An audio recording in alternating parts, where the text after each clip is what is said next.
kita terakhir itu adalah bahwa memang kita sepakat bahwa ketika ada sebuah pertunjukan, sebelum pertunjukan itu dimulai atau dilaksanakan, seyogyanya harus ada izin dulu, atau dalam bahasa ininya lisensi.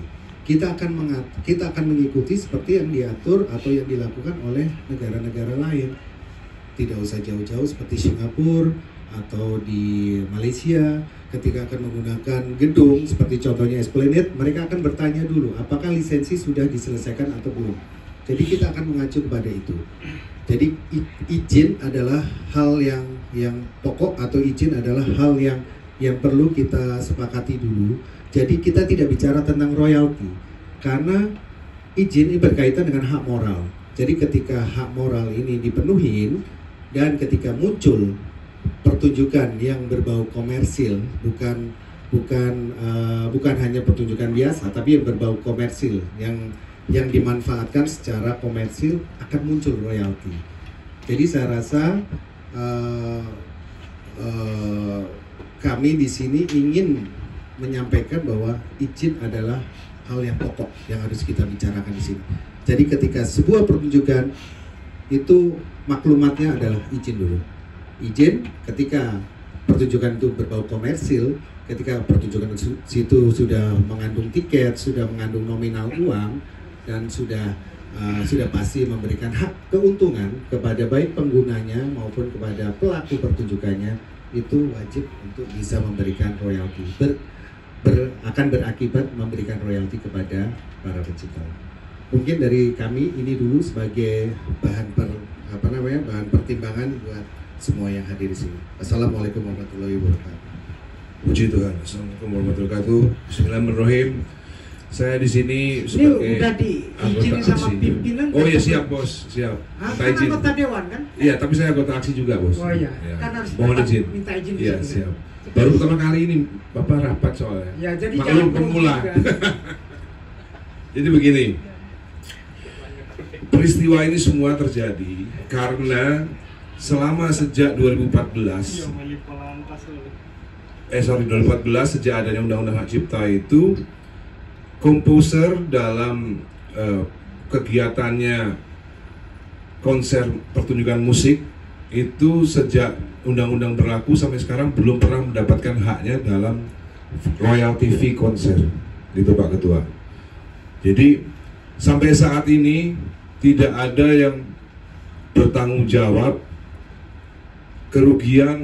potensi kerugian daripada komposer yang haknya tidak pernah diberikan dalam konser. Kita sedang menghitung dari tahun 2014 sampai 2025. Kita bisa minta data dari tiket.com maupun tiket-tiket yang lain. Itu potensi penerimaan daripada tiket dari tiket.com itu puluhan miliar sampai ratusan miliar selama kurun waktu 10 tahun. Artinya kalau kita hitung 2% saja, jika LMK bekerja dengan baik, pasti ada di situ jumlah yang cukup signifikan untuk komposer. Maka dari itu kita di sini berkumpul karena sampai saat ini tidak ada yang bertanggung jawab kemana hilangnya uang royalti fee kami dalam konser. Maka dari itu kami menuntut adanya lembaga baru khusus untuk konser yang tidak ada hubungannya dengan royalti yang lain. Jadi nanti ada lembaga baru yang ngurus konser saja, tentunya berdasarkan PP, karena menurut kami undang-undang yang ada sekarang ini sebenarnya tidak terlalu bermasalah. Yang bermasalah adalah interpretasinya, itu Pak Ketua. Jadi sampai saat ini tidak ada pernyataan dari LMKN, baik komisioner maupun LMKN yang minimal minta maaf kepada komposer bahwa selama ini pengarang lagu tidak pernah mendapatkan uangnya dari konser. Kalau yang lain-lain dari karaoke dan lain-lain kita memang mendapatkan. Maka dari itu saya dari kemarin udah bilang sama Mas Adi, udahlah lagi yang menjadi anggota kami yang benar-benar tidak pernah mendapatkan haknya selama 10 tahun. Dan tidak pemerintah maupun siapa saja yang minimal minta maaf, sorry komposer kami lalai bekerja, nggak ada sama sekali. Maka dari itu kami menuntut adanya lembaga yang khusus untuk mengurusin konser yang tidak bergabung dengan LMK-LMK yang memungut royalti-royalti yang lain. Dan harus ada SWOT analisis, karena saya dengar sudah mulai ada interpretasi bahwa pengguna itu adalah IO, dan ini belum ada SWOT analisisnya.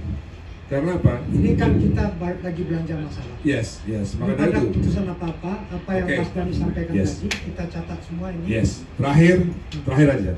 Jangan sampai ada interpretasi yang sama dengan pemerintahan yang lalu. Dengan pemerintahan yang dipimpin oleh Pak Jokowi dan menterinya Pak Yasona.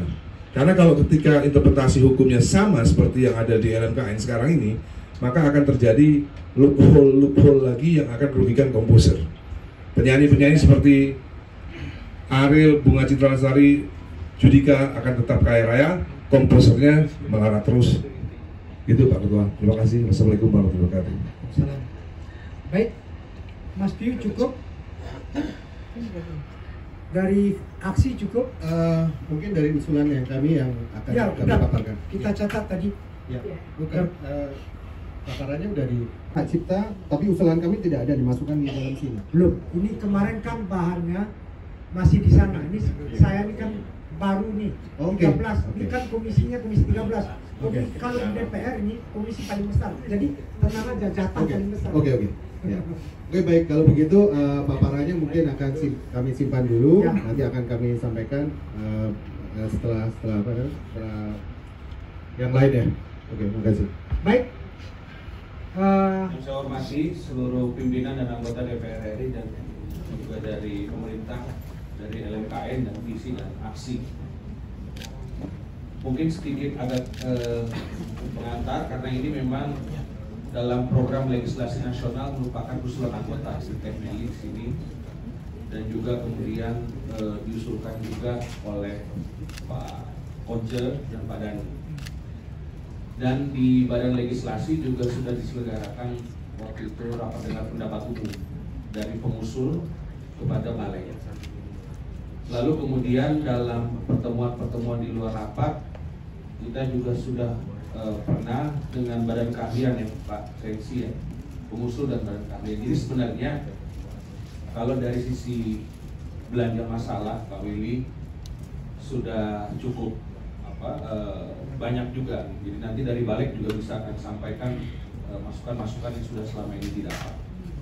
Nah, tinggal yang kita perlukan sekarang melihat ke depan. Jadi kalau kita melihat apa yang kurang, apa yang salah dalam republik ini, banyak apa yang kurang dan yang salah. Tapi sekarang kita harus benahi. Dan pembenahan itu saya rasa bisa kita lakukan segera ya. Jadi kalau memang ini nanti akan dibahas di Komisi 13 misalnya, silakan saja. Yang penting kita bisa selesaikan di tahun ini. Jadi jangan lagi kita sampai ke tahun depan. Sepakat ya? Nah, yang kedua, persoalannya saya pikir di sini memang negara harus hadir Pak Wamen. Untuk apa? Untuk memberikan kepastian hukum. Kepastian hukum ini bisa didapat dari kejelasan regulasi dan penegakan hukum. Jadi permasalahan hak cipta ini memang regulasinya masih belum katakanlah baik gitu ya, proper, lengkap, dan penegakan hukumnya juga memang belum dilaksanakan secara benar. Nah, juga yang menjadi pokok masalah Pak Willy juga tata kelola ya. Tata kelola ini sangat penting untuk kita dalami, dan LMKN di sini dan LMK yang ada sebenarnya memegang peranan kunci. Jadi semakin benar LMKN-nya semakin dikit masalahnya. Semakin LMKN-nya tidak benar, makin banyak masalahnya. Nah jadi kalau saya sih melihat ya, kalau tata kelola itu kan prinsipnya keep it simple. Semakin banyak lembaga semakin susah, karena koordinasinya makin banyak. Jadi memang harus kita tentukan di mana ini yang memegang peranan Pak Willy. Nah, kalau memang perlu diawasi ya kita bikin tim was atau dewan pengawas atau apanya LMKN ini, supaya dia memastikan dia menjalankan sesuai dengan tupoksinya. Menurut saya gitu. Jadi ketimbang kita membentuk banyak lembaga khusus memungut konser, khusus memungut karaoke, khusus memungut ini ya, bingung juga orang.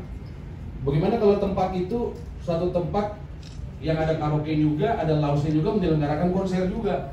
Jadi berurusan dengan banyak pihak gitu. Nah jadi kalau menurut saya kita fokus di itu Pak Willy, dan saya berharap ini bisa kita selesaikan tahun ini. Terima kasih.